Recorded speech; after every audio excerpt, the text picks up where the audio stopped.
What's going on, everybody? Welcome back to another episode of Random Rambling. And today I'm joined very happily by Chad Sabourin. He's been here on the channel on so many occasions now. We've done things like the Lady and the Tramp remake, as well as the Carrie remake that came out in like the late 2000s or early 2010s.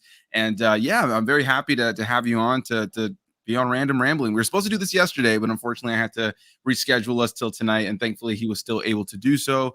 So how's it going, man? Good, man. I want to say once again, thanks for having me on your channel. Big fan, and yeah, we've been doing a lot of remake reviews. So I'm glad that we're able to do like a live stream. So I'm happy to be a part of this. Yeah, man, you were definitely somebody that when I started doing these live streams again, I knew you were one of the guests I wanted to have on eventually. I used to do Random Rambling years ago, and then I kind of just fell off of doing it. Like I was doing it for like a good chunk of time, maybe like a good year and a half, having different guests on, maybe sometimes having like the same guest on. And I just really enjoyed the ability to just talk to people and just get to know them. And you were always somebody I wanted to have on in that last phase, and then I kind of got like depressed with YouTube. I moved away from like doing live stream stuff and kind of focused mainly on the reviews when I kind of had the time to do it.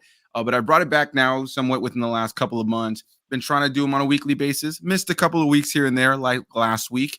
But yeah, very happy to have you on, man. And I like to start these off right out of the gate with one general question, especially for my peers who do YouTube and talk about movies. And with you, I'm definitely excited. We're going to get into some filmmaking stuff as well, because that is something that you are actually passionate about, not just also being a Yeah. film lover, but something that you've actually dabbled in. But man, what made you create YouTube channel? What made you have that awkward moment where you're sitting in front of a camera by yourself in a room, having to edit yourself later on? Like what made you start your YouTube channel and start talking about movies online? First of all, I wanted to say that's an excellent question. So my journey started actually in high school. I was actually a part of the morning announcements at my high school, and I would do some reviews with the critical viewing teacher.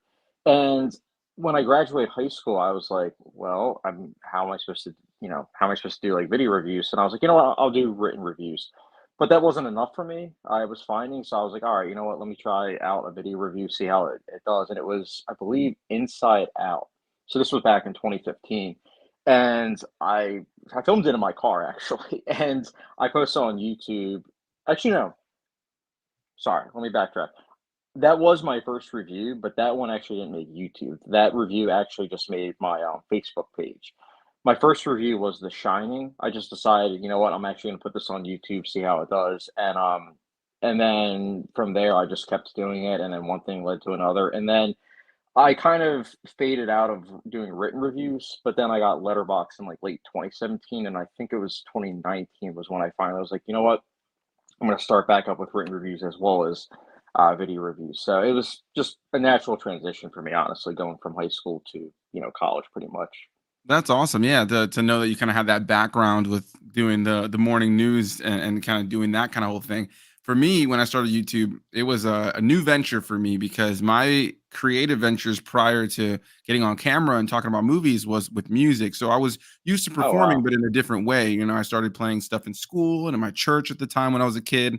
And then I was in a band in my like early adult years. And so that was kind of my way of being creative. And then YouTube was like a whole different kind of awkward beast that I didn't really know how to fully handle. So at least you kind of had that background. And as I mentioned a little bit before, and I also want to mention really quickly to everybody watching that if you were interested at all in checking out Chad's channel, the link to that is in the description box. This whole time while we're talking, it's going to be down below. So go give his channel some love. Go subscribe for sure.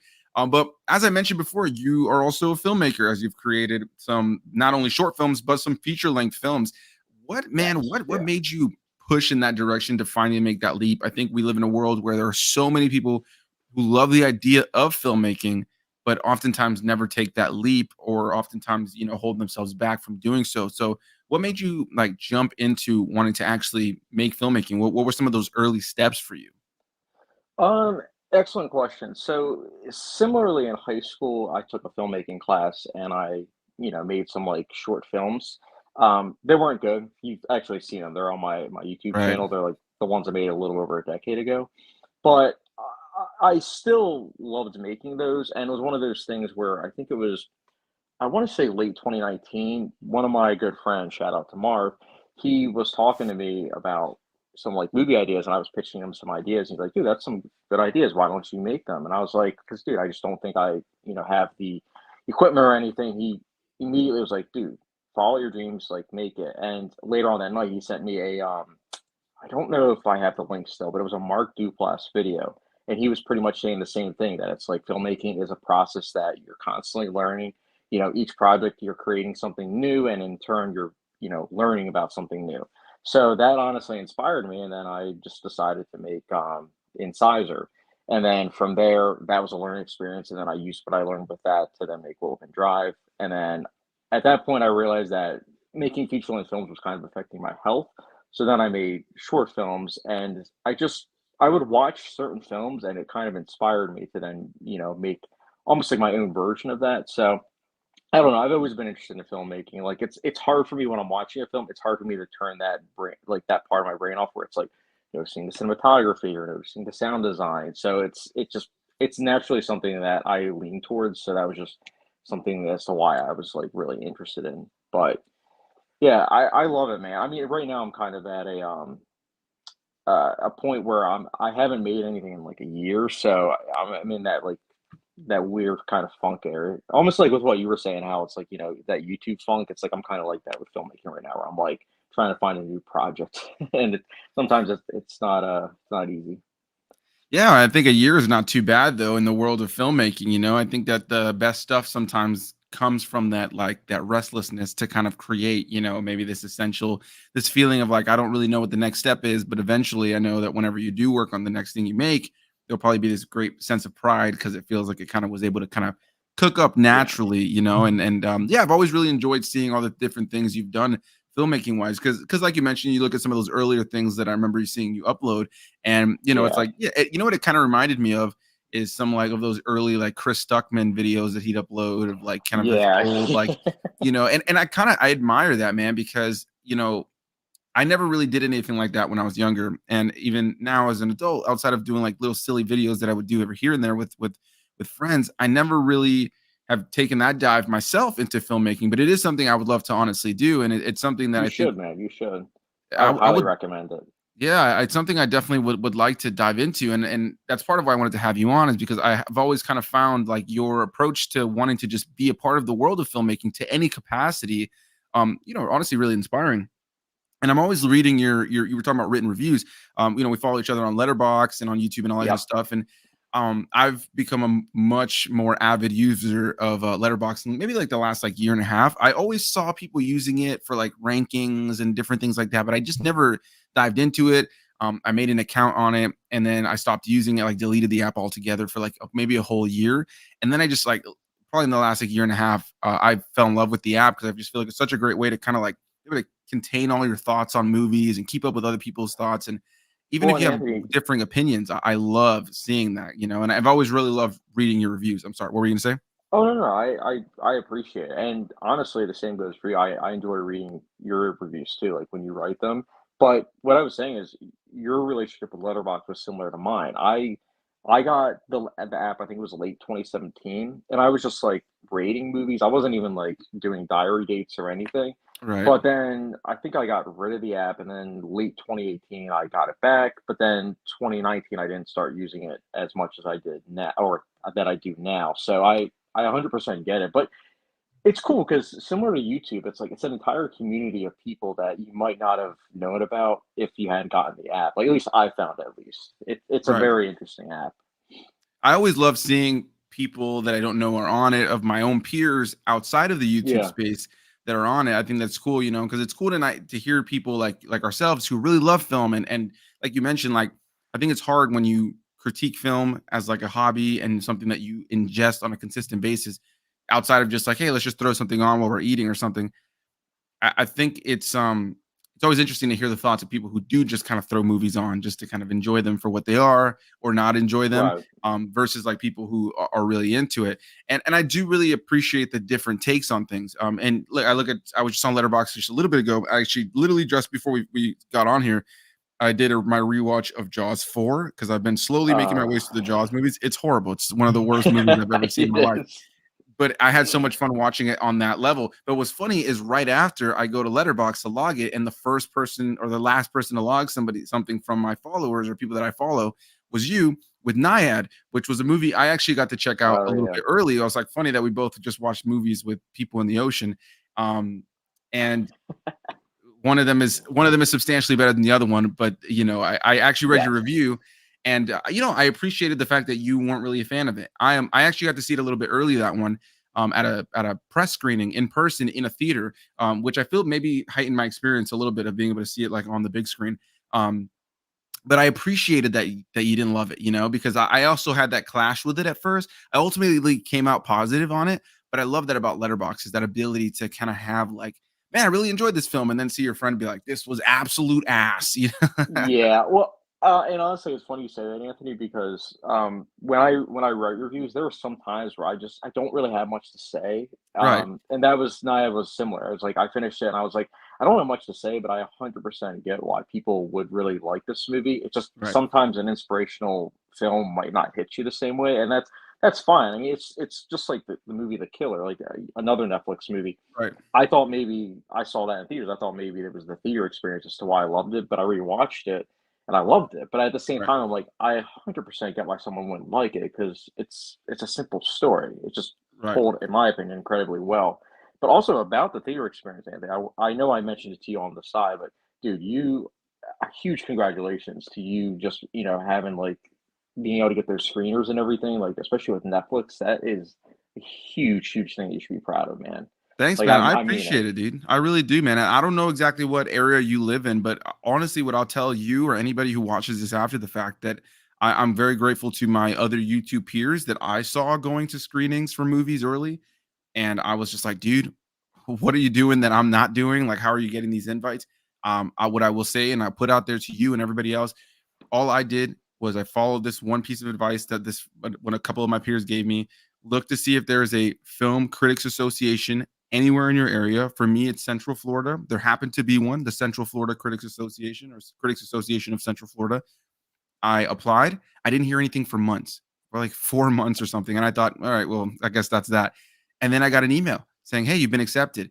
And Oh, they, wow. after that, they sent me like a link, like they sent me an email. They had like all these different forms to fill out, like PDFs that I needed to just literally put my name. Now, just having that Critics Association title was allowed me to get through the door, and because of that, now I'm on all these lists that just I get emails for some of these screenings and Mhm. stuff.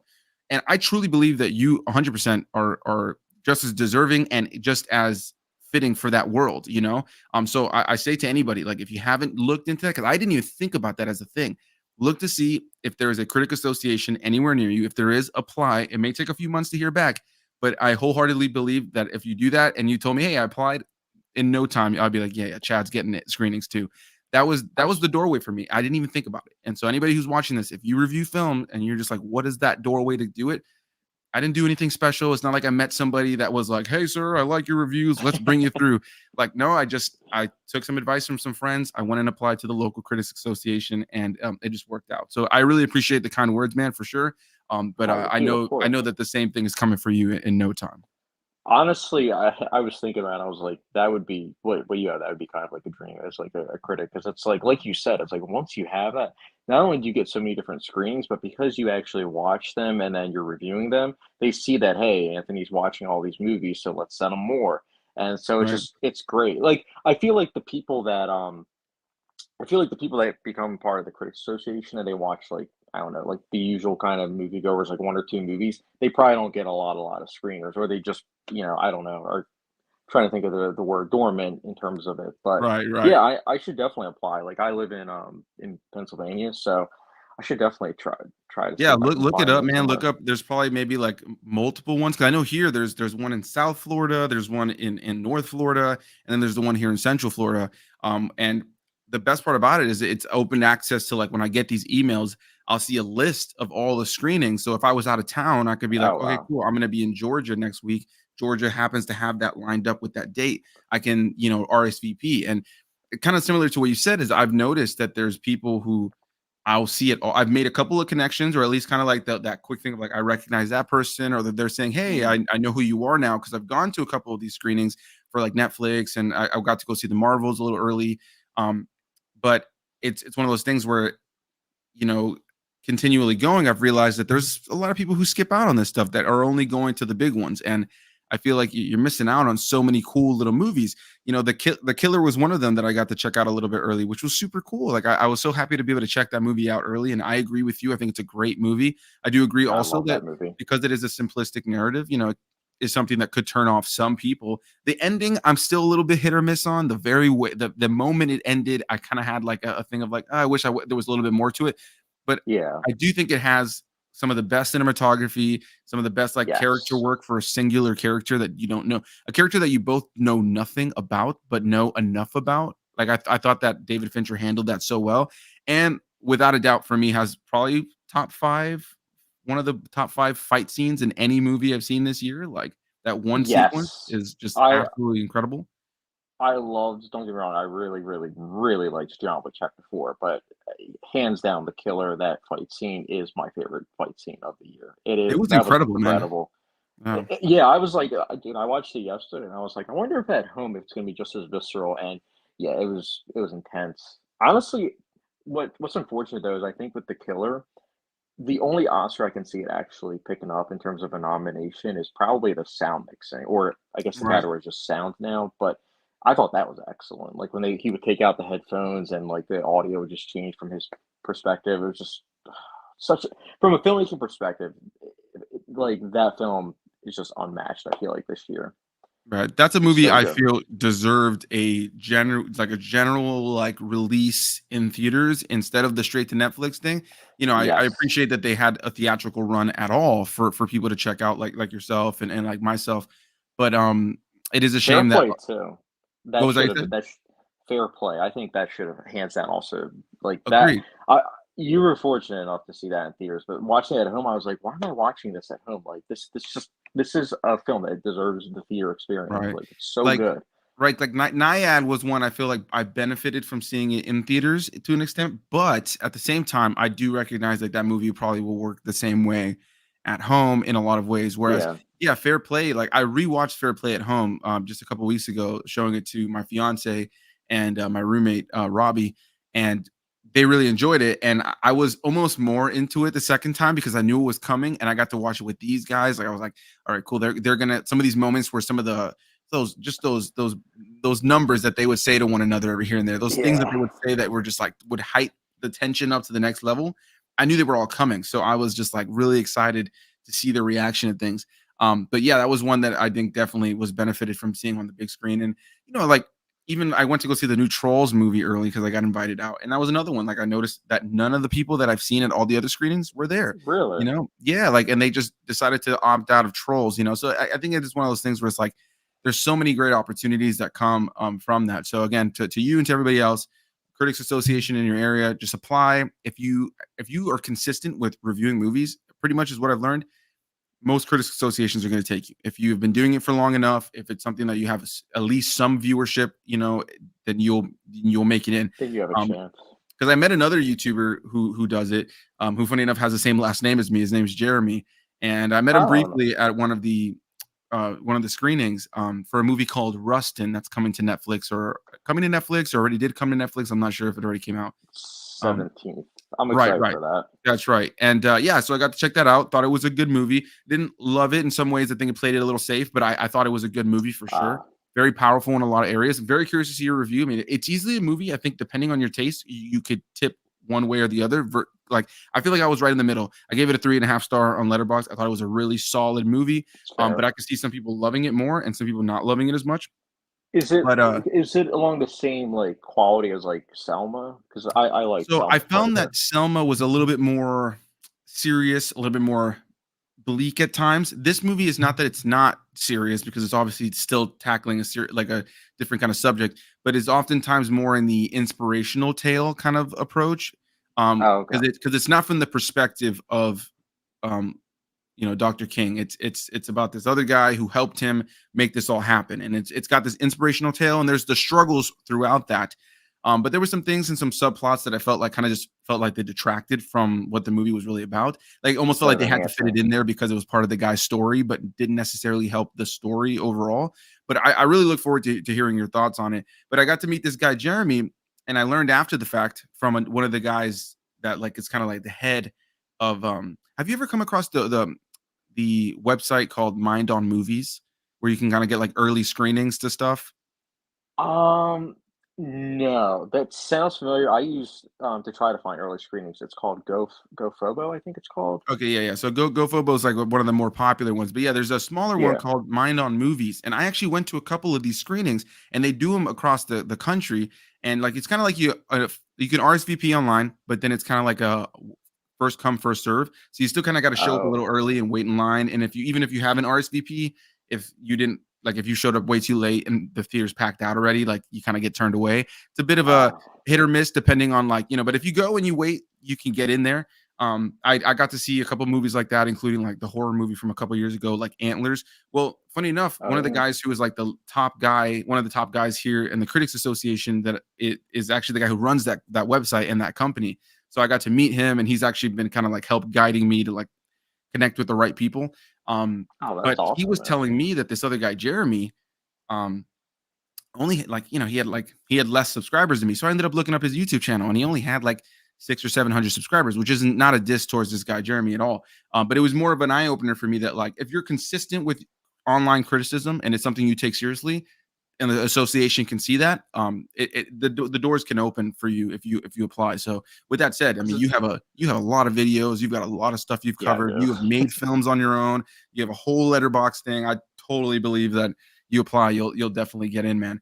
Um, but one thing I love about film too is how it all kind of started for all of us. It's all different, right? Like how Yeah. film impacted us. I think at this point, anybody who knows me personally knows that Star Wars is my favorite thing. And as a kid, Mm. that was kind of the entryway. It was the John Williams music, it was the original trilogy, and even the prequels, which I know get a lot of hate, and I know people don't love them, but they came out when I was a kid, and they just meant the world to me. And I just played all the video games, and so I often tell people like for me between my mom showing me movies she loved, like Pretty in Pink and freaking 16 Candles, to my dad showing me like the Rambos and the Rockies and Predator and all this kind of stuff, the Macho Man movies of the 80s, and then all Yeah. those other films that I would slowly get to know as I grew up, or even my mom sitting me down to show me like Amityville Horror as a kid and like these movies that were of their childhood. That's kind of where I started to fall in love with film. So for you, where did the love of film begin? Like, where did you find yourself going from like, I like film, this is cool, hey, I like that movie, I like this movie, to like,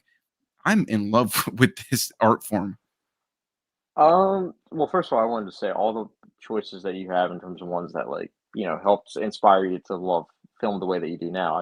I totally get that. And in some ways I'm kind of jealous because Star Wars I didn't watch till I was like 12 or 13, which is kind of past that phase. Really? Yeah. But there's another John Williams scored franchise that really I think elevated my interest in films, and that was Raiders of the Lost Ark.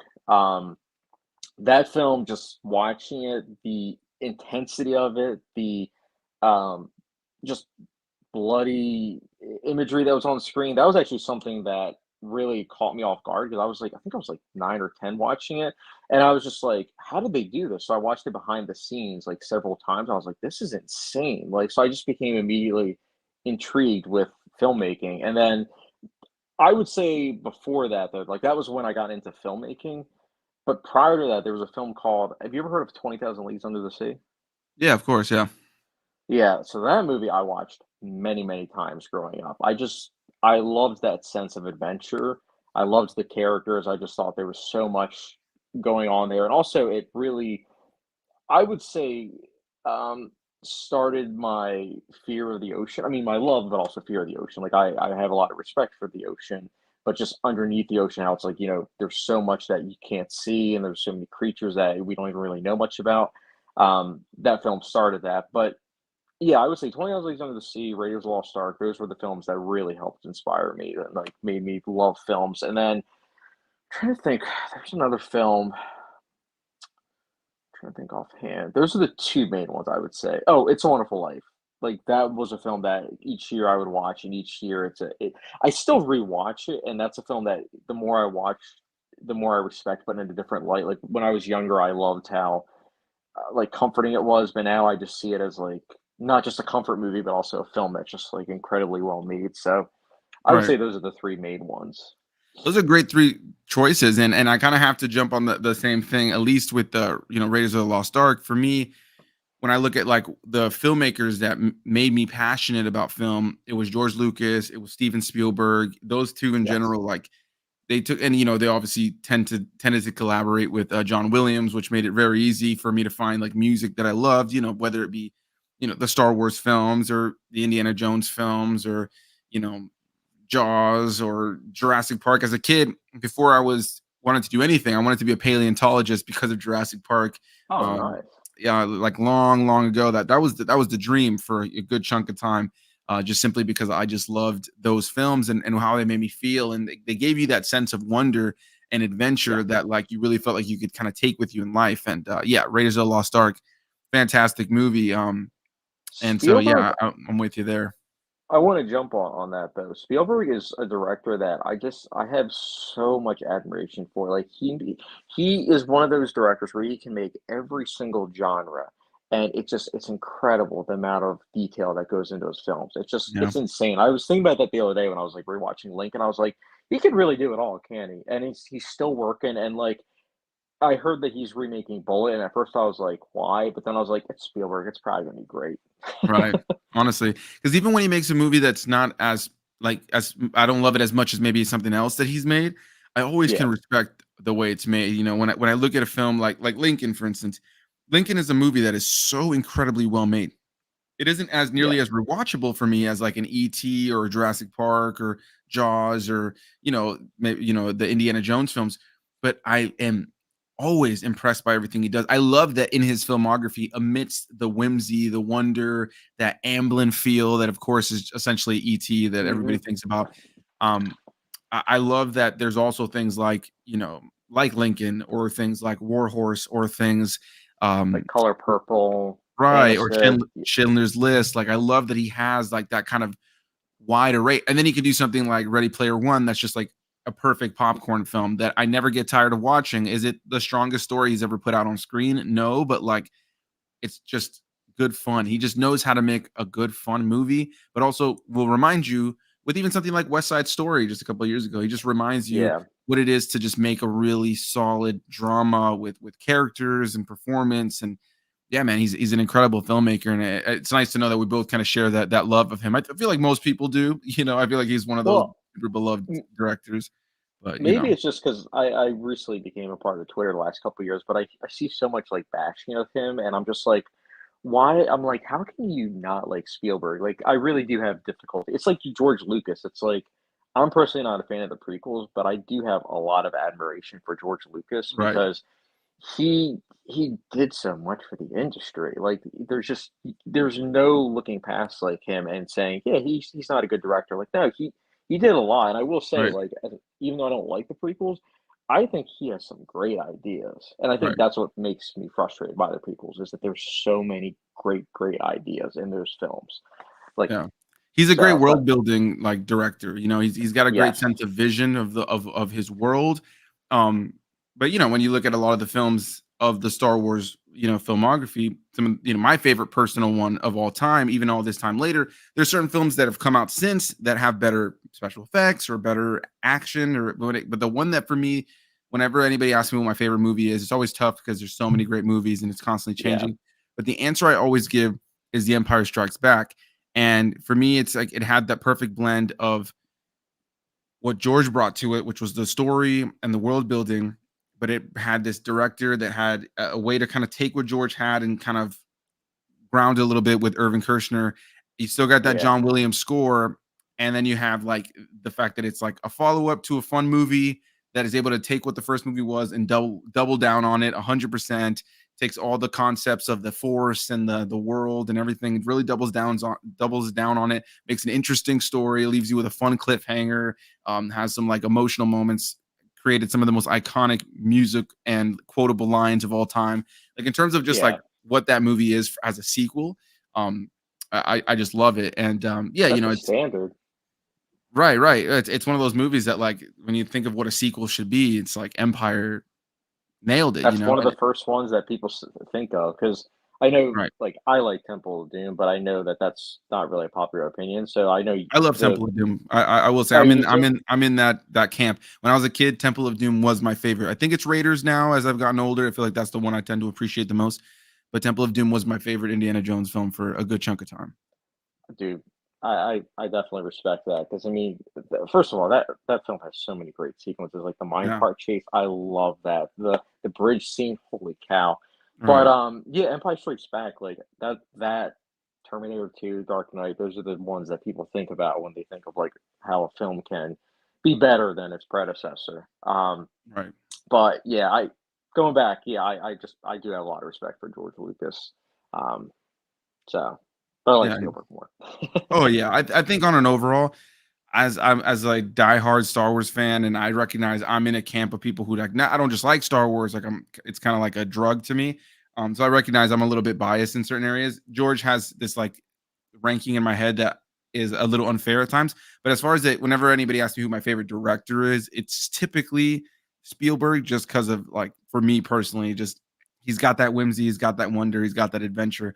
But nowadays, man, we have so many incredible directors that are working, and there's of Yeah, we course do. so many iconic directors that are still working. We just got a new Martin Scorsese film, there's Quentin Mhm. Tarantino. I mean, and the list goes on and on. Even a lot of newer directors, like and film is so vast now. Where do you kind of find yourself the most in love with where film is these days? Is there a certain kind of movie or a certain kind of thing that you like to see in film that is still kind of retained of film? We live in this world where there's so much green screen and CGI, and Yeah, we live in this world where now, like, you look at, which is impressive. You look at what like Disney has with like the volume that they film like The Mandalorian on, and probably pretty much most of their Disney Plus most series of on, which yeah. is incredibly impressive for sure, technology. But what are some things that you love to see in filmmaking that is still kind of retained of the old days, and maybe what are some things of the newer age of film that you also have really kind of grown to love? Um, Firstly, I wanted to say excellent question again. So it's funny because my go-to response would normally be like a film that's shot on film, mostly practical effects, a gritty, somber kind of ending, characters that are morally complex and morally great too. Um, But then I think about, like, Fincher's films, and I love how Fincher is able to take all those things and kind of, in some ways, flip those things that I love on their head. Like, for example, I mentioned how I would rather see practical effects. Well, Fincher shoots mostly CGI effects. It's seamless. So the fact that you Right, can't notice it makes it all the more impressive because it goes to show that it's not really about the technology, it's how you use it. So right, it's one of those things that I love when I'm able to see something that I think that I don't like, but I actually do like it. It's just how it's done. right, Same with shooting digitally. I mean, he shoots digitally, and I love the way his films look. But there are a lot of times where I'll watch films shot digitally, and I'm not a big fan of the look. Um, right, so, but yeah, I do like when I see films like that that kind of surprise me in that way. But of course, going back to what I was saying, my original choice, I also do like it when I see a film that's shot on 35 millimeter, and has that old kind of film look to it. So like something like I think X was shot digitally and then it was made to look like it was shot on film, but I liked how that was a throwback to like 70s filmmaking. right. So, but what about you, man? Like, what's something that you like that's retained? It's tough, right? Because I've always been, and I think it goes back to kind of like my love of something like the Star Wars prequels. I've I've always loved when I like a lot of digital stuff sometimes. When it's done Hmm. kind of seamlessly, I can always be impressed. I always think of like certain sequences in like a film like 1917, Yeah. that like I think it won like best special effects that year. And I always remember Yeah. the shot that they showed where the main character is running up to like a building that's on fire, and none of that building was there. None of the fire was there, and like that stuff like that is like wow, like that is Insane. it's insane where we are with what CGI is capable of, right? I've always been an advocate for the CGI should fit the tone of the film. So if I watch a movie that's cartoony in tone and kind of light, and the CGI matches that, I never hold it against the CGI. Now I do agree with you that practical effects are always going to be my favorite. When I can watch something that has practical effects, I'm all in. And it's part of I Mhm. think why I always love like horror as well. It's one of my favorite genres. Yes. Oftentimes not for story, which you can still get good story, but a lot of Right. times just because what makeup is capable of doing, the effect it can have on us, and if it's real and it looks real, it can, It can it gives affect you that you, yeah. visceral effect. Yeah, like you really do feel it. I look at even something like the latest Saw movie that came out this year. I love that. Unlike something like Jigsaw, that was like had all these digital like traps and people were getting cut up and blood was all fake. You have this newer one where they're using practical effects again, and these looks like these people are really in these traps, and like those moments are effective. So I always love that. I'm a huge fan of fantasy, so whenever I can watch a fantasy franchise that really utilizes like which I'm okay with the CG monsters and creatures and landscapes. I feel like at this point it's just kind of comes with the territory. But I do love, and that's part of why I love the original Star Wars trilogy, is the practical costumes and the sets and Yes. these locations and things that can be, the monsters and the aliens in the background that can be practical stuff like that. I'm always gonna love to see in movies today, and whenever I am able to see that, I'm always just impressed. Whatever franchise or movie it is, I always tend to kind of have this thing where sometimes the story can be weaker, but if I can appreciate just how much is going on in the look of the film, I can really appreciate it. And then, of course, if it's something that's able to kind of kind of trick your eye in some ways, a movie that really did that for me. And if I'm not mistaken, I remember that if I saw your review in Letterboxd, you weren't the biggest fan of it. Um, but and correct me if I'm wrong for sure. But the creator, obviously directed by Gareth Edwards, there's a film that was made for $80 million, and for me Right. was wildly impressive the entire time. When I think about a movie like Indiana Jones and the Dial of Destiny that came out earlier this year for a few $100 million. And while I Yeah. didn't, I enjoyed Indiana Jones. I thought it was fun. I liked it more than Indiana Jones 4. It doesn't even touch the original 3, but it was a nice, fun time at the theater with some story choices and some characters that I didn't care for. But like you look at a movie like that, and there's some great special effects in that movie too. But compared to like an $80 million like Yeah. random movie, it's just night and day. So yeah, And the creator I thought was okay, but I was very impressed by the visual right, effects and with what it was able to do with its budget, and it just goes to show that it's not about the cost, it's how you use that cost. right. Something like Ex Machina, I mean, that won Best Perfect Visual example. Effects 8 years ago. It was like 15-20 million dollars, but yeah, Dial of Destiny, I just watching that film, I was like, "How did this cost 220 million?" It was just insane watching that. Like, don't get me Right. wrong, like you said, there were some fun sequences, but it also that digital look to it just really kinda took me out, like, 'cause I like that aesthetic that even I'll say Indiana Jones 4, even that look of the film I thought was better than Indiana Jones 5 look. Yeah, it looked Um, too it did look too polished. I had Clean, rewatched yeah. the first 4 right before going in to see the 5th one within like a week or so. And yeah, those first 3, there's something about the way they're filmed. Of course, they were filmed in a whole different era, but like the grit to the look and the feel ultimately was just so much better. It feels like you're on this swashbuckling adventure more so than, like in the newest film that does have like this Then kind on a of cleaner studio. look. Right. And they Yeah. used the volume for that movie as well. And the volume is one of those things like when I saw the first season of The Mandalorian, I was wildly They impressed did a good job with with how that. good it looked. But then there's sometimes when you look at some of there's like some scenes in the Obi-Wan Kenobi show, or there's some scenes Yeah. in like the Book of Boba Fett, or even some of these other like MCU shows that have utilized the volume where it's obvious that they're limited by the fact that it's a limited space. Then there's some other shows that have done it really well, and I think it all comes down to a lot of times also the vision of the director. If you have Yes. a strong like director vision, it could do something. I guess I have to ask you too, as since we're talking Indiana Jones, do you think Dial of Destiny would have been a lot better if Steven Spielberg had directed the film? Do you think that we would have still kind of felt like Indy 4 level, or do you think it would have been wildly different? I think it would be 100% wildly different. Spielberg, I like Mangold, I do, but Spielberg has such a different style. Like, one of the things that I love about Spielberg is that he has it where the camera is constantly moving. You constantly feel the energy of the characters. I just didn't feel that with this film. It felt like a lot of the shots from what I remember, because again, it was months ago. From what I remember, a lot of the shots were just like on the tripod, like they just were attached. So I didn't feel that intensity in the action Right. scenes. And I'm like, seriously? Like why like so I think it'd be a lot different. I just think Spielberg also was kind of just done with the franchise. That's probably why Right. he bailed. But that's speculation, of course.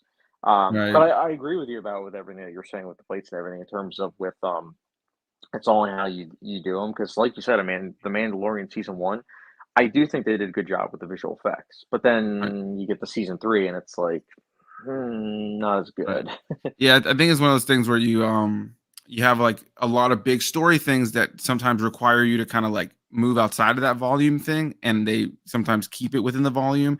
Yeah. It can limit your storytelling. Really quickly before we get too far away from some Oh, of these yeah, yeah, of comments, course. the Josen one popped in saying, "Hey guys, can't stay, but just wanted to drop in and show some love. Hey man, how's it going?"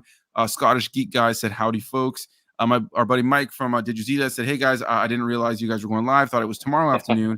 It's 12:32 a.m. here. I'm headed to bed. I will catch up tomorrow. Have a great stream, fellas. Thanks so much for stopping by for a second." But he also chimed in saying, even though I wasn't a huge on the creator, for me, I have to praise that it's definitely one of, if not the best looking film of 2023. So, hey, thanks everybody for chiming in. Anybody else who wants to chime in or has any questions or just wants to talk movies, feel free to comment anything. I guess I'm kind of curious to you now. Is there a film that Yeah. at this point where we're wrapping up to the last couple of months? Is there a film that instantly comes to mind as your favorite film you've seen this year? And yeah, I know I'm sounding like a fanboy of Fincher at this point, but actually, no, not The Killer. What am I talking about? Oppenheimer. Nice. Okay, cool, cool. Yeah, that was a Although The great one, Killer man. is up there. Yeah, no, and understandably so. I thought those were two movies that I think are definitely some of the better films that I've seen this year, without a doubt. Oppenheimer was just so good, just Yeah. so well made, so well directed, so well acted. Had some really impactful moments. Unfortunately, I had this lady next to me who kept picking up her phone when she was Oh watching the movie, no. which drove me crazy. She definitely was not watching the movie at all. But yeah, I really enjoyed that film. I think for me, if I had to pick one that pops to mind immediately, and this is just my geeky side as well as just like my fan of just animation as well, Across the Spider Verse, I think is probably my favorite movie I've seen this year. Dude, It's that like, was so phenomenal. going back to what we were talking about sequels, like I just think that it took what the first movie was, doubled down on it, gave you all the fan service and stuff like that, but it wasn't a hollow fan servicey thing. It had a real story, and it left us just ramped up with excitement for the next movie. I also just wanted to say, I've heard some people say like, "Oh, like it's not a complete film," and I don't understand what film that they saw because I thought the ending, like you said, it made you excited for the sequel, but it stands perfectly as its own film. Like Right. it did such a great job of like focusing on Miles Morales and then Gwen. It's like they both have these really satisfying arcs, and they both have what Spider-Man's all about, consequences. You know how it's like Right. you might have actions, but there's going to be consequences, and we saw that by the end. So I definitely respect that's your favorite of the year so far. Honestly, I think right now that's my second. I actually saw that twice in theaters, which doesn't Yeah. happen too Same. often, but I loved that, man. I love that film. Yeah, for sure. And just to follow up on that, Norin Rad actually just popped in here saying, "So now that the year is almost over, what are your standouts for films of the year?" So we were both just talking Oppenheimer, Across the Spider Verse. I think we both agree that those are within the top movies. I started building my list on Letterbox of my favorites. I'll just list off a few for the sake of just that question. Which thanks for asking, Nora. Definitely appreciate it. It's a good Um, question. I would say so far, and I won't put in a particular order, but just films that I just standouts for me. Across the Spider Verse, Guardians 3. I really enjoyed Scream 6 earlier this year. I was just a fan of slashers. Dungeons and Dragons was a nice surprise for me this year. That was just stupid That and was. silly and knew what it was. The creator, obviously, we were talking about before. John Wick 4, I feel like is going to be on most people's standouts for the year. Barbie was one that really surprised me as well. It was That was a obviously that lot whole of fun. Barbenheimer thing. I think it's kind of the beauty of going to the theater these days. Like when you can have some sort of like combination pack like that like ends up being this thing that like unified both films and made both films rise to the top of like the box office for a while. Beautiful. I really like the new That Ninja was Turtles awesome. movie as well, Mutant Mayhem. The new Super Mario Brothers movie I really enjoyed. Evil Dead Rise. Yeah, those are just a few. Of course, we were talking about The Killer earlier, Fair Play. Yeah, there was a bunch. What about you, man? What outside of Oppenheimer and of course talk across the Spider Verse? Where else does your mind go to? So I would say, well, first of all, I wanted to say a lot of the ones you mentioned, it just makes me think about how this year there were so many like horror films, and it was like it was overall a pretty good year, I would say, for horror. Yeah, I would say Talk to for Me is me, another one really quickly. Talk to Me. I don't know if you saw the one from yes, A24. That was another standout for sure. that was good. Beau was Afraid, I guess, wouldn't be considered horror, but I liked that one too. I would say honestly, the most appreciated one that I would have to say, at least in America, is J1. I thought that was really good. That the energy of that film is just I couldn't help but admire it. Like remind me of like RRR, where it's like Right. there was so much passion on the screen that you can't help but get caught up in this world. Um, Killers of the Flower Moon, I liked that quite a bit as well. Trying to think off the top of my head. Let me pull up my letterbox real quick. Yeah, yeah, go for it, man. Yeah, no, it's been a crazy year for movies. There's been so many, whether it be drama, whether it be horror, animation, and it's all these different ways that you can enjoy film too. Like so many different kinds of movies that you can enjoy in so many different kinds of ways that include Yes, so many different kinds of demographics. Again, the fact that something like Oppenheimer and Barbie could be coming out on the same like weekend and combined, yeah. both become this like moment is fantastic. I forget if you liked this movie, but Infinity Pool, I liked that Actually, quite a I bit. didn't see it. I had Oh, you tickets didn't? for it. No, I know. I had tickets for it. Something came up that weekend, and then I just never got to it, and I don't think it did well in my local area because then they took it out of No, it theaters, didn't. like, the next weekend or something, Oh, wow. and yeah, man, it's one of those that it's on my list of, like, movies to catch up on that I missed this year for sure. It's, have you seen the TV show The White Lotus? I haven't, but I know of it. Okay. It's like a more messed up version of like that. It's very, very artsy though. Like there's an orgy scene that it's definitely memorable. Like even if you don't like the film, there's a lot of memorable imagery that just is seared into my brain, but it's not for everyone. It's not. Right. But it's still a good film. I also Anatomy of a Fall, loved that film. I thought that was excellent. The Holdovers, that film I watched a couple days ago, and that was like a nice holiday film. Like it was hilarious, but it was also really good at being deceptively thought provoking, which I really Right. appreciated. And Yeah, I've seen How the to Blow Up. trailers for that, and I wanna see it. It looks pretty Oh, good. you should. It's really good. It's definitely going to be an Oscar contender. Nice. And How to Blow Up a Pipeline. Not enough people I feel like talk about that film. I Gotcha. really like that I one. haven't even heard of that one, How to Blow Up a Pipeline. I'm gonna have to look that one up. Oh, dude, you should watch it. I'm trying to think of. I have it. Have you ever seen Good Time or like Uncut Gems? Yeah, I have, yeah. It's like a Safdie brothers film in terms of like that Gotcha. style. It's got that gritty like 70s aesthetic, but it's got With that the tension? yeah. Oh, dude, Gotcha. right from the beginning, it's like within a minute, it's like oh, the score kicks in. You're just like oh wow, and it's only 100 minutes. I would highly recommend it, dude. It's really good. It's a Neon Pictures film, I believe.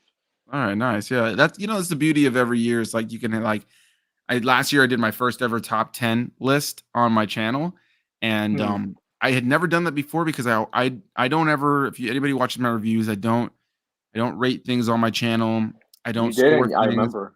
Just because I always have a tendency to change things. I look at a movie like The Marvels that came out, just this past week, and it's getting all kinds of mixed reviews. Some people are loving it, some people are like, "Hey, I liked it," and some people are not digging it at all.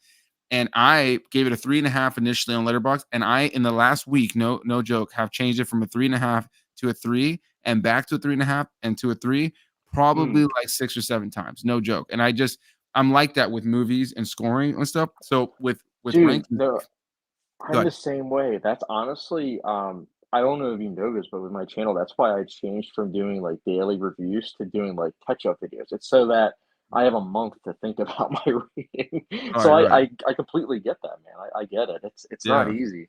It's tough because then maybe you'll watch the movie again and you're like, "Oh, I didn't like that as much," or you watch it Yeah, again and you're like, "I it liked it goes more," up. and now that video where you said it was a 3 is like now you're Mhm. like, "Oh, yeah, it's more like a 4 or it's more like a 2," you know?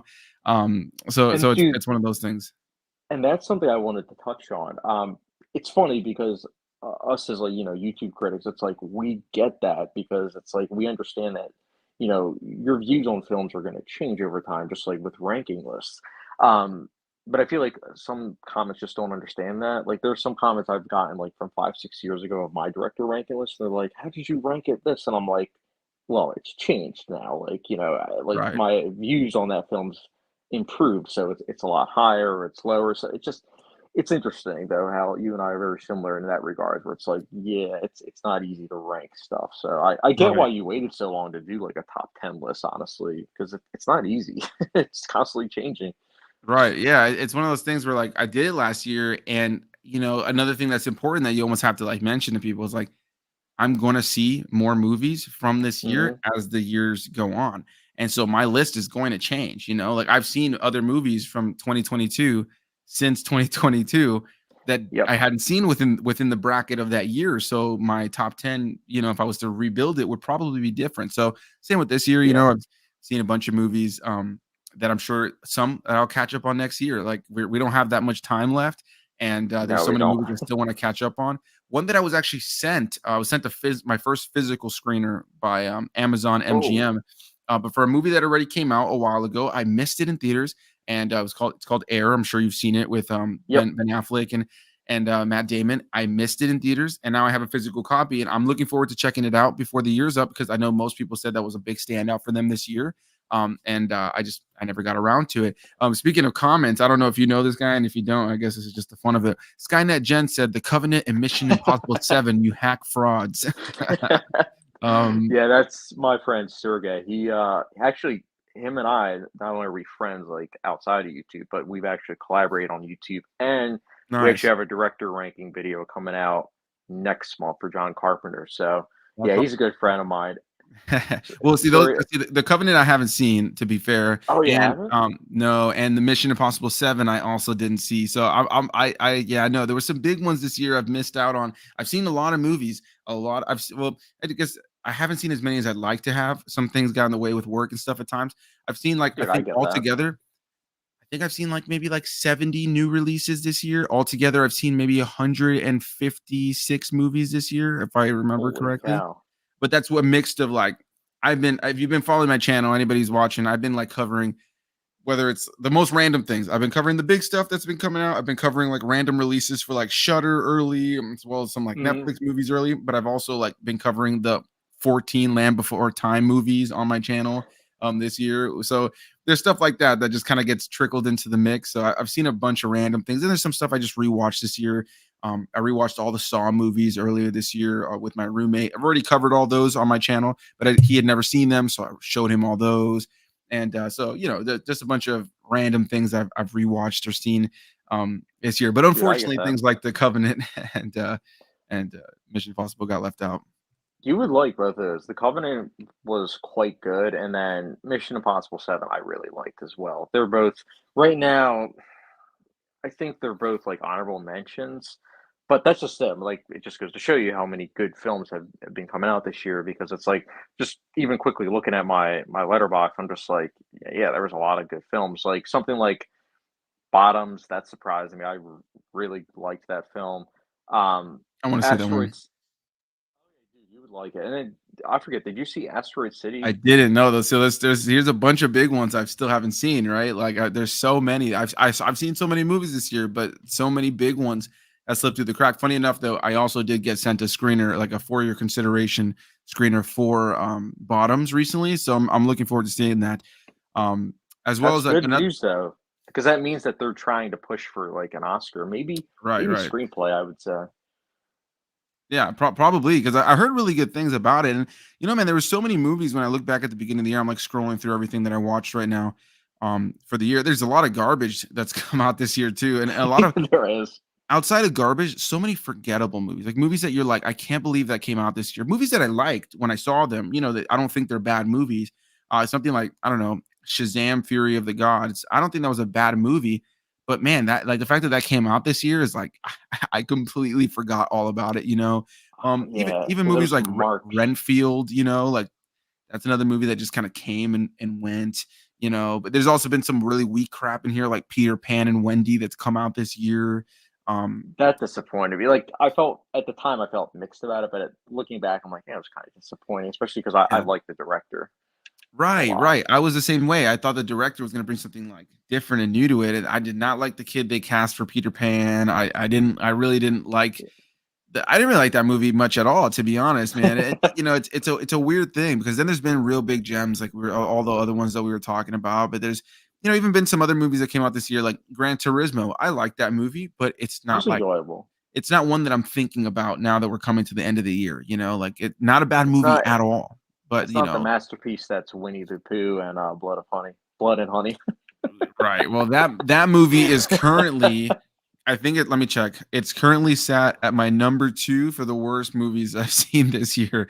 Um, with number 1 being a movie that came out on Shudder, called Bad Things. Oh man, if you guys have not seen Bad Things, I mean, if you have Shudder and you guys just want to watch like a movie that is Really just bad movie.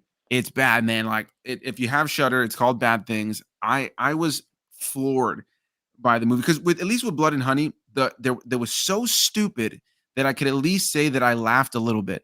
With Bad Things, I was so detrimentally bored and so like just staring at the screen, like just dying for the movie to be You couldn't over. believe you were watching it.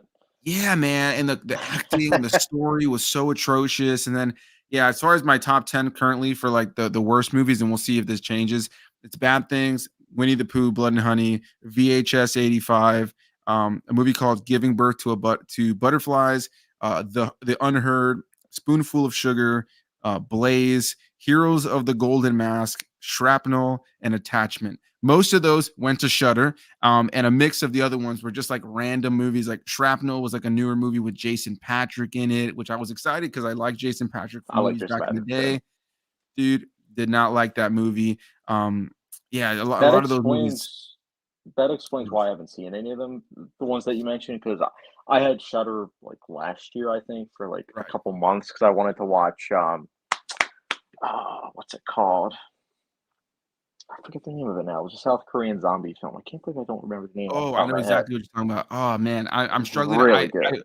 Yeah, yeah, I saw that one too. I can't remember its the name though. It had a weird name. Yeah, it was like Um, not the I almost said The Innocents, not The Innocents, now it's gonna bother me.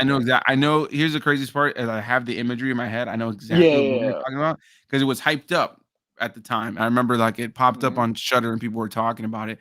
Real quick too, my The dad chimed in here. Sadness. I remember The The Sadness. sadness, you're right. That's what it was. My dad popped in here. "What's going on, pops? How's it going?" I said, "Uncut Gems. Adam Hey. Sandler made me feel his stress. I can't do a Mhm. rewatch." Yeah, that's one of those movies that you can't like just pop on at any time. Funny enough, I'm currently been slowly making amidst watching all this other stuff. My fiance has never seen Breaking Bad, Oh, and I'm currently we're like in the final few episodes now, but we've been slowly making our way through rewatching Breaking Bad. Her first time, my second time. And that's one of those shows that, like, if you're not in love the right that show. headspace sometimes, it's like it's so stressful at times. See, it's funny though, because with what you and your dad are saying, I'm on the opposite end of the spectrum. I own Uncut Gems. I can watch that movie anytime. I love that Nice, film. Just nice, that nice. stress, that anxiety, especially since recently, like last year or so, I dabbled in like gambling. So I'm like, yeah, that film captures it really well, like that feeling when you get when you're gambling. It's like, yeah, it's tough. It's tense. I love that. I love that. We were talking about your filmmaking earlier and stuff like that, and I've seen a lot of the stuff that you've done, and I can kind of see like the vision you have. But a lot of the things you've done have been slightly different because you obviously are trying to do new things. If there was a kind of movie that you would be like, this would be the kind of movie I would love to make. If you look at other filmmakers, is there somebody for sure that you're like, yeah, I would love to make films like this director or like a certain style of film? Is there like your dream, like you're given the big the here, I'm gonna recontextualize the question real quick. You're given Yeah. you're given the budget you need for a movie. What's the tone? What's the vibe? And maybe who are your like lead 3 stars in the movie? Excellent question. So I would say I would want to make a Paul Thomas Anderson film, early Paul Thomas Nice. Anderson, like Okay, nice, nice. Magnolia, Boogie Nights, like an ensemble cast. They're all experiencing all these different events, through different lenses. that 70s aesthetic, shot on film. Preferably because I would want it to be looking like the 70s, I would want it to be shot on like 16 millimeter. The three actors, if he would come out of retirement, Daniel Day Lewis, hands down, Nice. Christian Bale, and then the third one,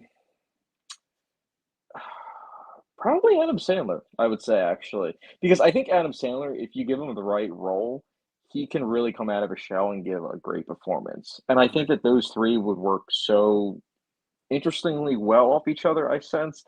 But again, it would be hard to pitch to a studio because you give those three names and it's like, huh? Like, what are you making? Right. Right. But that's probably and a more serious tone, like a gritty, serious tone with like a downer ending. That's what I would want to do.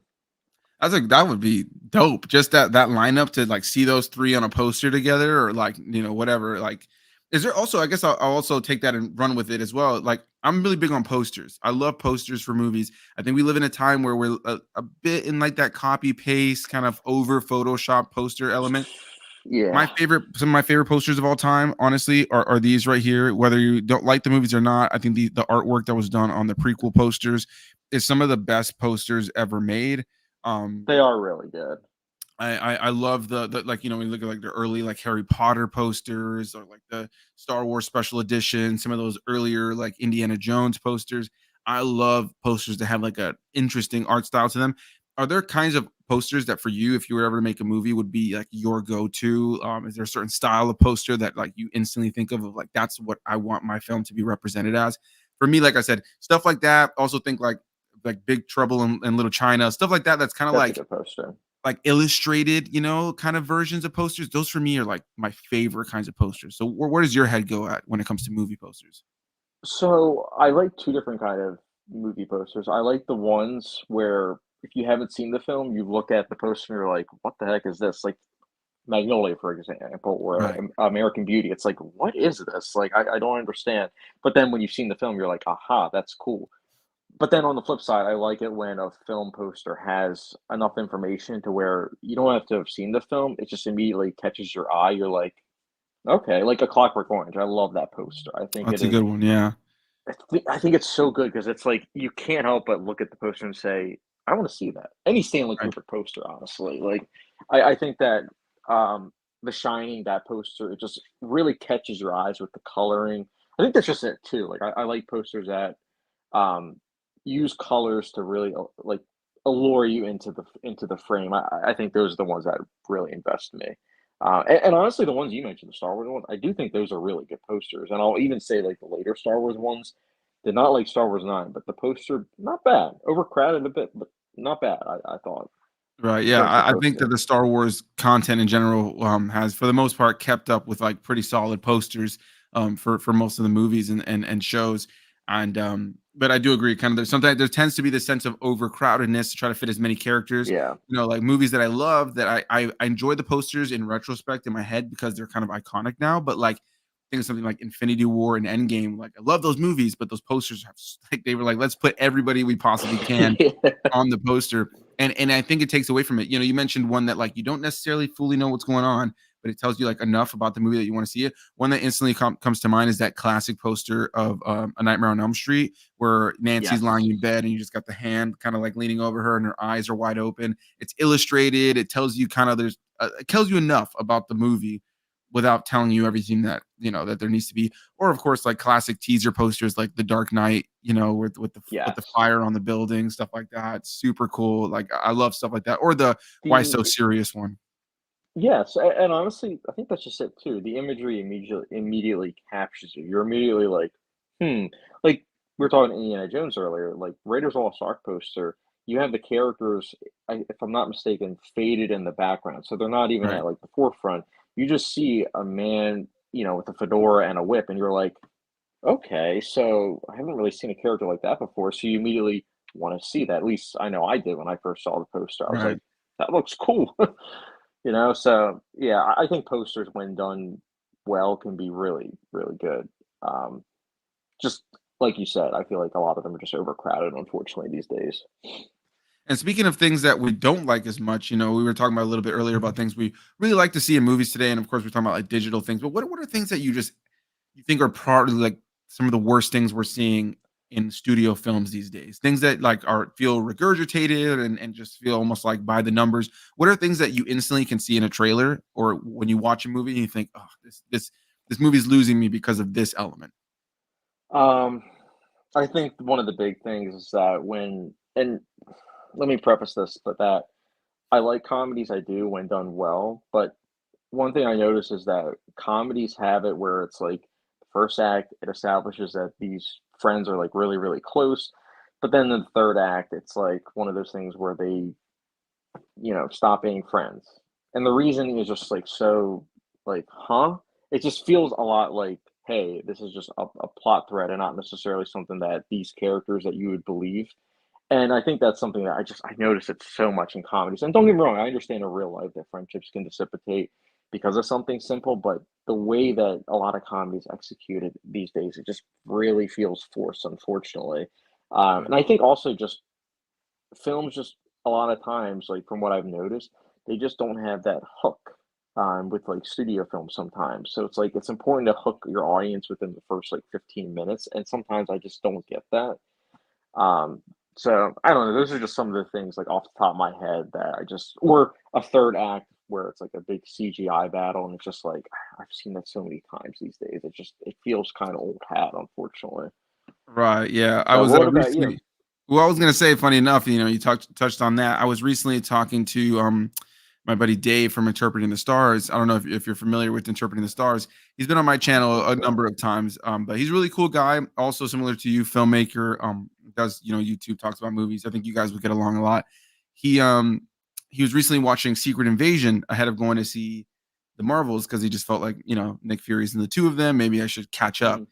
And so I told him, I was like, he asked me my opinion. And I said, I really like the show for the most part. But I do think that it needed a little bit more of a runtime for it to be maybe a little stronger.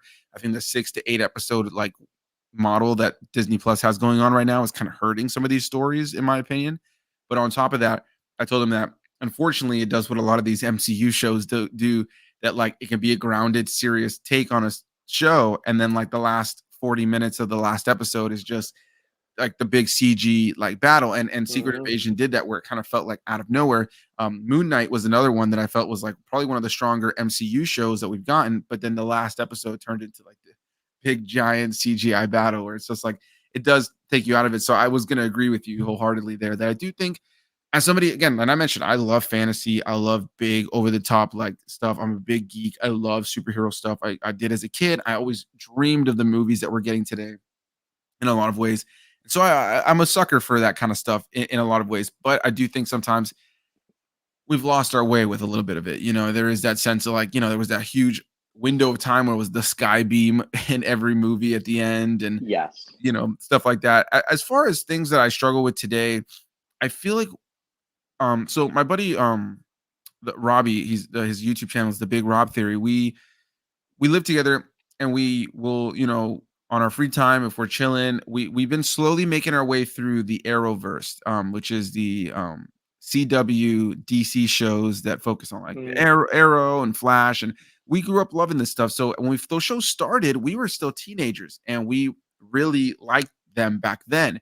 As we've gotten older and they've lived out their life cycle a lot more, they've gotten weaker and weaker and weaker with each sequel and spin-off but we still watch them kind of like on as just like it's kind of like guilty pleasure to us at this point. Yeah, at that And point, yeah. at this point though, it's crazy to see. At first they had a charm to them. They were cheesy TV superhero stuff.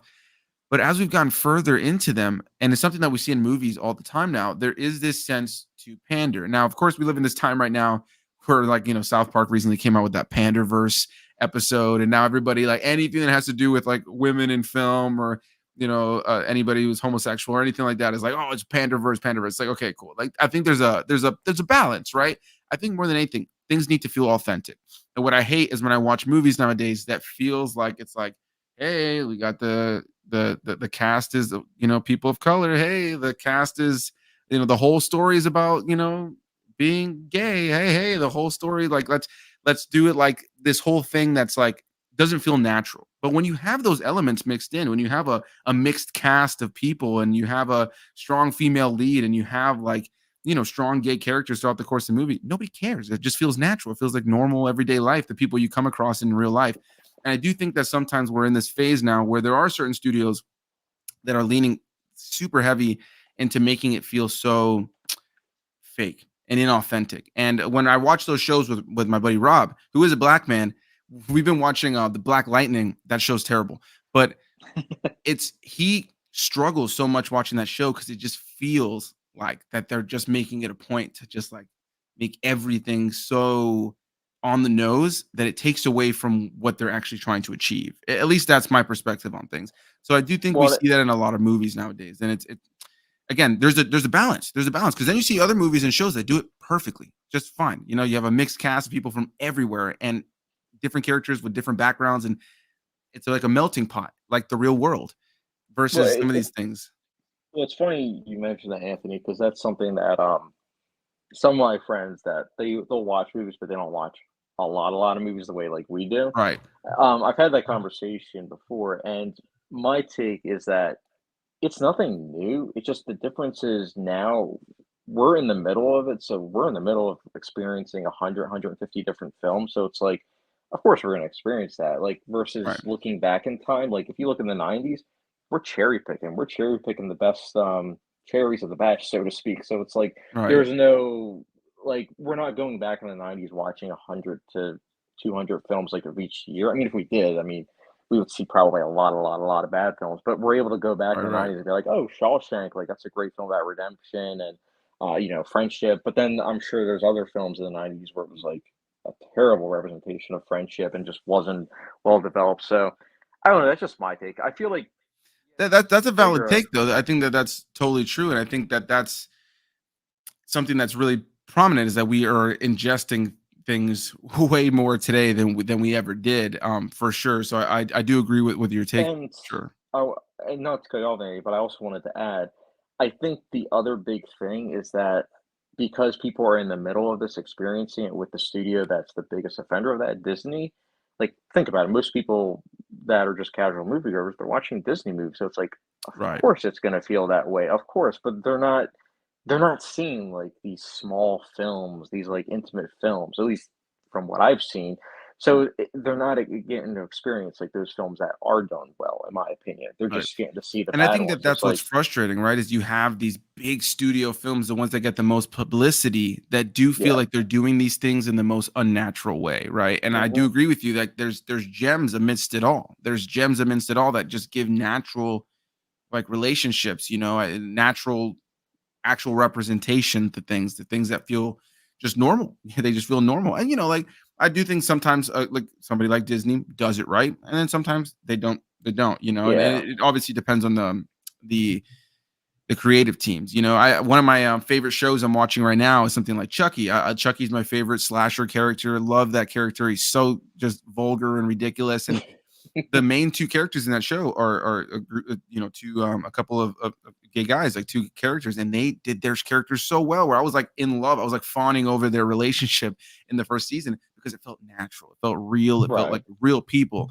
And I think oftentimes when I watch stuff that just feels like it's kind of made on an assembly line, and it doesn't always have to be just about um, you know, race or sexuality or anything like that. It could be just even just about like political topics and stuff like that. Not the inclusion of the political topics that I don't care about, but when I watch stuff that's just like so clearly trying to be like wink, wink, it's like, all right, dude, just like have something to say in the movie, but just like don't stop the movie, hold my hand, pick me up, carry me here, and then wink and give me a smooch on the head, and then act like I'm not going Yeah. to notice that you just did that.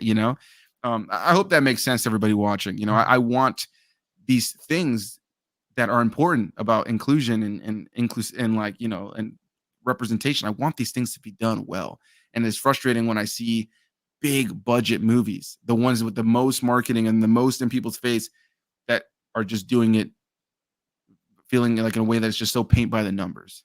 I think it also goes to show though how it's like you can see the studios and the people that treat, film as a business, which I Right, guess one could argue that first and foremost it is, versus other people where it's like, no, it's an art form. Like, right, someone like Spielberg, it's like you watch his films, it's like everything feels natural because he's putting so much care, so much effort into this versus, like a director for hire, he's gonna do what the studio wants because he right. knows that they're paying him to do a job where it's like, yeah, check this box, check this box. So it's like that's just what I've also noticed. Like the more movies I've seen, the more I can like Greta Gerwig said it best. I forget which panel it was a couple years ago, but it's like when you're watching a film, usually within the first 5-10 minutes, you can tell immediately if you're watching someone that has a vision versus someone that's just like going through the motions, so to Right. speak. It's like almost like you remember in high school where it's like you had a teacher that was clearly passionate, and so even if you don't care about the material, you start to really care. Versus Right. a teacher where it's like they're just going through the motions. It's like you're asleep in class because of it. Like that's kind of how I equivalent it to. Yeah, it's true. And part of that whole thing for me is like when you hear that a film had like a bunch of test screenings and that the studio was making rewrites and changing things based Mhm. on those test screenings, a lot of times those are the movies I'm talking about, right? Whether it be the Like Suicide inclusion Squad. element of things, the representation element of things, or just story elements and like comedic choices. A lot of times you could tell that it's like, here's this movie that we are not sure of. Oh, you didn't like this, you didn't like that, you like this, but you didn't like this, and you didn't like that. And then they end up giving you this movie that just like panders to the audience in some way. I even think about something like obviously I've been praising Star Wars my whole life, and we were talking about it earlier. Star Wars Episode 9, I really enjoyed that Yeah. film in a lot of ways. I like a lot about it, but where I struggle the most is I was a fan of The Last Jedi when it came out, and I'm okay with the fact that people hated The Last Jedi.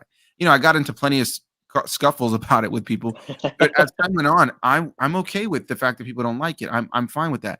What upsets me now is that they made a movie that retcon things and recontextualize Mhm. things to pander to those fans that were bitching online. So that goes back to what I was saying is like it's not just about the inclusion of race and sexuality and all these different things. It's just the idea of pandering to the audience altogether. I look at something like Ray and Kylo kissing at the end of that movie. Like there was a Yeah. huge when I first saw The Force Awakens, I never at all felt a romantic vibe between them. If anything, Mm. I almost expected in the way that Star Wars rhymes a lot of times that they were going to end up doing this thing that they were brother and sister who had been split apart and kind of rhyme it with like a Luke and Leia Something kind of like thing. that.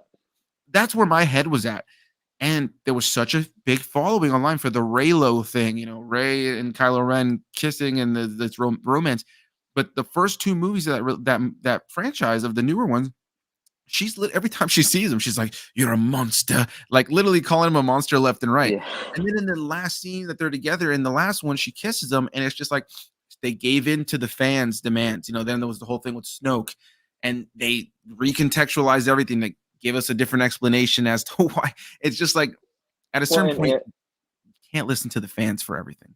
no, I agree, and it's funny because it's funny you mentioned Last Jedi because Anthony, I was someone that in 2017 I did not like The Last Jedi. I really didn't. But after watching Rise of Skywalker, after watching it, I was like, well, if you're gonna go through with Last Jedi, just go through with it. Don't just, Right, all right, of a sudden change courses. But that being said, I rewatched The Last Jedi earlier this year and I liked it. I actually think that it's my favorite of the new trilogy and probably it might be a hot take, but probably my favorite Star Wars since Empire Strikes Back. Like I actually really liked it, much better the second right. viewing. I think a Grew lot on of me. times it's one of those things where like movies need time to sit. And even Yeah. with us movie fans, there's been times I've seen a movie that I like really liked or that I didn't like as much. And as Hmm. time went on and I sat with it a little longer, I rewatched it. I'm like, I like this movie. And I think that a lot of times some of our favorite movies are filled with flaws. Like the movies that we love when we were kids, like they're filled with flaws. But that's not what we love them for. We love them because they were there for us. We love them because we were able to Yeah. connect to these things. We love them because we could start watching them and be like, "Oh man, I never saw that," and now I'm seeing it from a different angle. And like that's kind of the beauty of the feeling out film.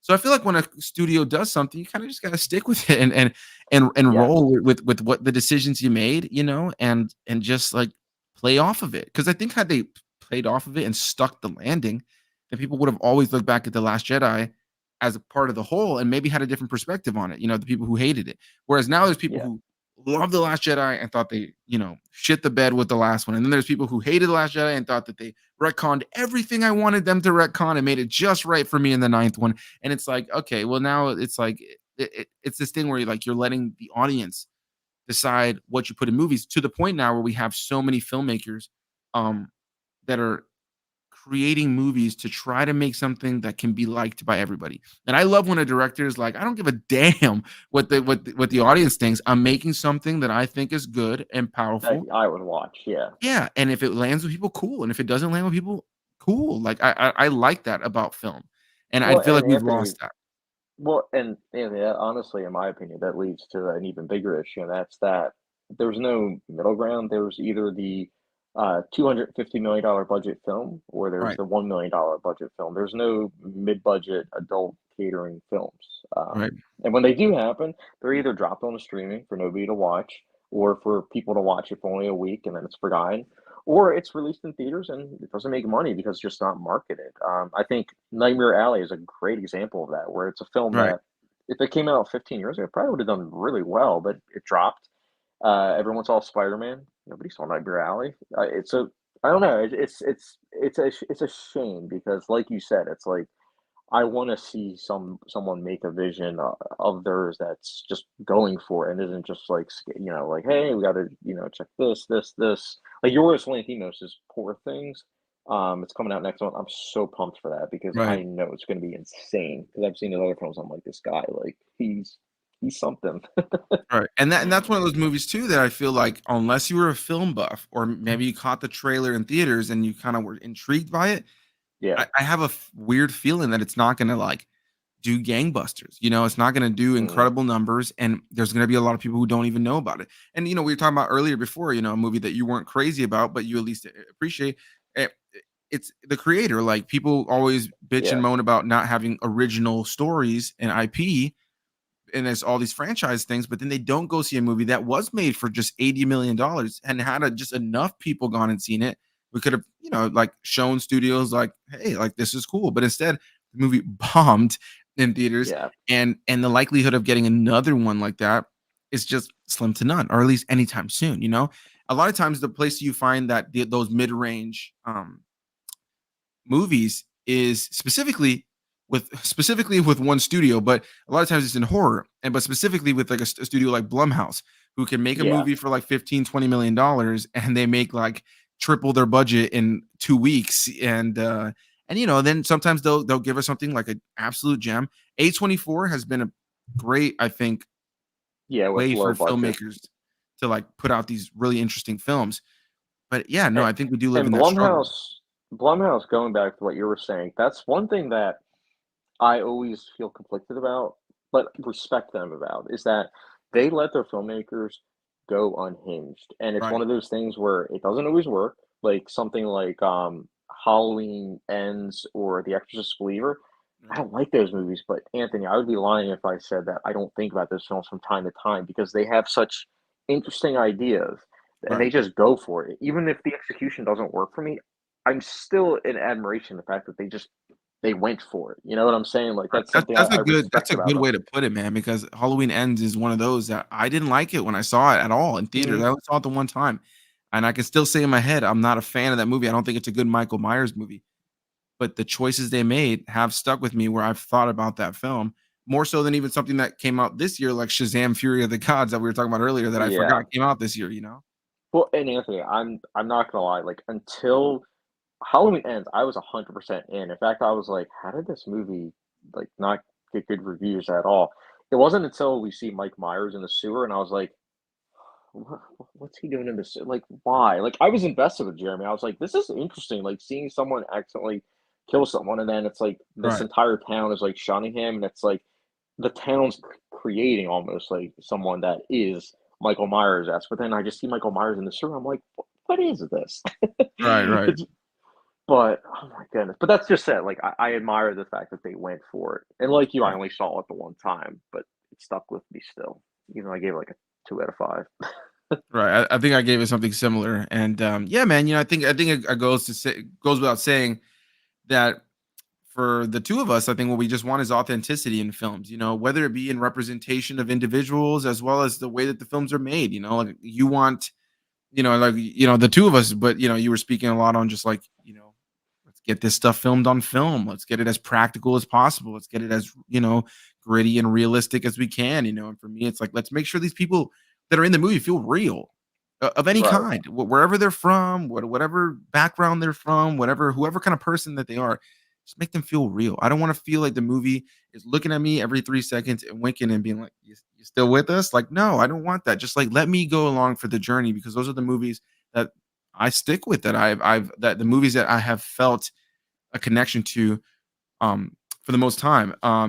But hey, man, this has been a blast. Yeah, man. I do we just gotta wrap up just a little bit, just to kind of like I gotta get going. I got work in the Yeah, morning and dude. all that jazz. But dude, this Same. has been a blast to do. I do want to look real quick. My buddy Caleb actually popped in here just saying, "Yo, Yeah. hey Caleb, what's Yo. going on?" Skynet Jen also popped in real quick to say, "Is Napoleon going to be this year's The Last Duel?"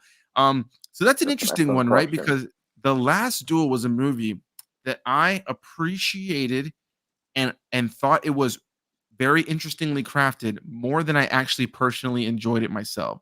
I do think it's like a movie that is unique in it, like in and of itself.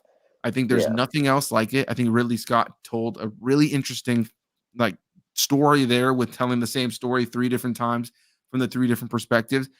I do think like, and as it's one of those movies that the more it sat with me, the more I respect it. But I wasn't overly entertained watching it. But I do believe, if I remember, you were a pretty big fan of it, Oh, right? I loved Last Duel. That's Okay, cool. uh, nonlinear storytelling is my bread and butter. I love it when a film's nonlinear, and the fact Nice. that it was told the way that it was, where it's like you see the two male perspectives, and then how at the end it says like the actual perspective, and it's like females. I thought that was a really really well done film that also had a strong female protagonist, and it was just very well put together. But it's also not an easy film to watch. And Right. is Napoleon going to be this year's Last Duel? I think that if it's a question of box office, yes. If it's a question of critical acclaim, I'm actually not too sure. The more that I'm thinking about it, the fact that they're not releasing the embargo until I think it's tomorrow does have me a bit nervous, especially because I wasn't playing at any film festival. So I'm Right. thinking it's going to get like I don't think it's going to be as critically acclaimed, unfortunately. But I am very much so looking forward to it still. Yeah, I expect Joaquin Phoenix to at least be probably at least tossed in the conversation for Yeah. Oscar contention. I just feel like that tends to be the case for him. More so Oh for yeah. Napoleon than Beau is Afraid, personally. Yeah. We'll see. I just feel like this movie kind of has that kind of feel to it. I see Alden Tuttle popped in here just saying that he thought The Last Duel was okay watch, but he didn't love it. And I think that's an Yeah. interesting movie that like it's got that kind of divisive kind of take on it. And what a movie to have that divisive take with all of the various takes of how the actual Yes. story went.